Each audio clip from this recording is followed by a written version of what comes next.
Bonjour et bienvenue dans l'épisode 62 de mon podcast Déprogrammons-nous, ça urge. C'est aussi l'épisode 27 du défi J'envoie 2025. Comme tu le sais, j'ai une contrainte à respecter par jour dans ce défi 2025 et je dois aussi, ça c'est l'intention que j'ai posée pour janvier, te délivrer une épiphanie par jour. Aujourd'hui, la contrainte, c'est fais un épisode brut sans filet, sans préparation ni note. Alors, pour moi, c'est relativement facile puisque je suis habituée à parler, à faire des lives, à faire des conférences, à improviser, etc. Et pour que tu vois peut-être une facette de moi que j'exprime pas très souvent, j'ai envie aujourd'hui de te parler d'amour. L'amour, c'est ce qui nous tient le plus à cœur, c'est le cas de le dire. C'est-à-dire que depuis l'enfance, on veut être aimé et on a envie d'aimer. Ses parents, ses profs, ses copains, etc. Aujourd'hui, je veux te parler de l'évolution amoureuse que j'ai choisi de vivre dans cette vie incarnée. Il y a 3 phases et je vais te les révéler en espérant qu'elle t'aide toi aussi à mieux vivre tes relations d'amour avec les autres. Il y a une multitude de formes amoureuses. J'ai d'ailleurs écrit un livre à ce sujet il y a une 20aine d'années sur les multiples formes que peut prendre l'amour.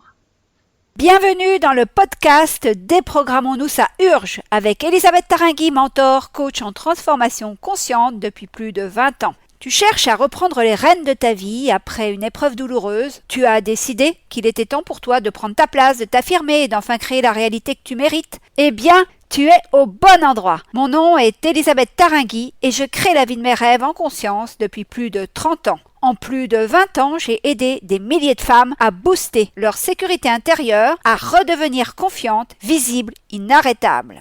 Avec ce podcast Déprogrammons-nous, ça urge, je t'aide à te libérer de tes conditionnements physiques, mentaux, émotionnels, spirituels pour quitter le manque et vivre enfin dans la joie et l'abondance. J'ai vraiment à cœur que tu entres dans ce cercle de transformation à ton tour. Tu vas enfin comprendre comment tu fonctionnes et les conséquences que ça implique. Tu vas pouvoir modifier tes fonctionnements conscients et inconscients pour redevenir pleine réalisatrice et actrice de ta vie.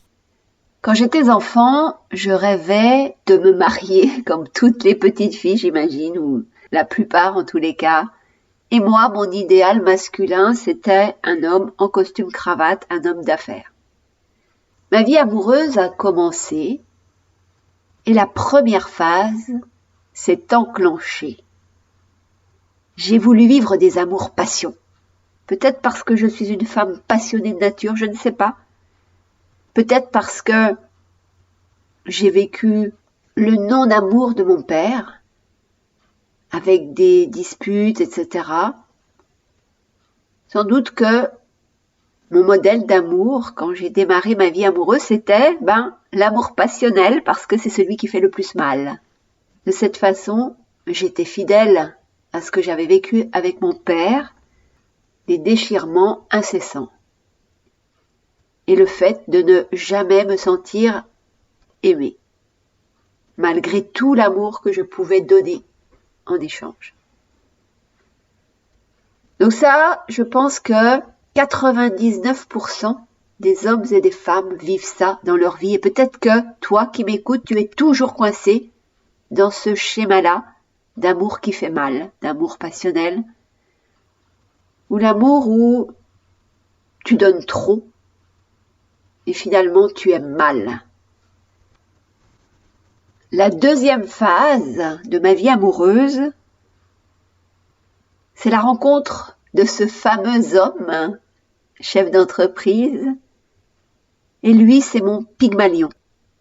C'est l'histoire de l'homme qui me façonne, qui finalement termine l'œuvre commencée par ma maman.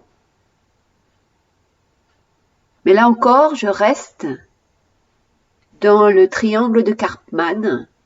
Tu sais, ce fameux triangle où tu as la victime, le bourreau et le sauveur. Donc ce n'est pas non plus l'amour dont je rêve. Moi, je rêve d'un amour adulte, un amour où on n'est plus dans ce triangle infernal. Heureusement, par moment, avec cet homme, nous vivons un amour adulte. Mais pour moi, c'est pas encore ça qu'est ça. Et finalement, ce sera avec l'homme qui le suivra que je pourrai vivre cet amour adulte dont je rêve depuis des années. Pour moi, l'amour adulte, c'est quand je mets naturellement mon partenaire en valeur, je lui permets de découvrir des talents, des compétences qu'il ne soupçonne pas, et il est très réceptif à ça. Et l'amour adulte, c'est quand l'homme que j'aime est là pour rendre ma lumière encore plus intense. Et grâce à lui, j'avance vers des versions toujours plus enrichies de moi. Nous nous enrichissons, nous nous nourrissons pour avancer ensemble, pour nous construire encore mieux et pour attirer à nous la plus belle des réalités possibles, mais main dans la main. Et nous regardons ensemble vers le même point d'horizon. Voilà, c'est ça l'amour adulte.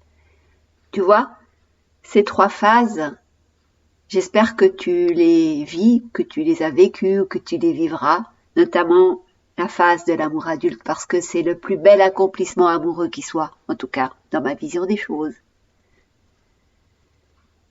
L'épiphanie du jour, c'est celle-là, c'est que lorsque 2 vrais adultes se rencontrent, ils ne peuvent que se valoriser, se faire grandir, s'enrichir mutuellement.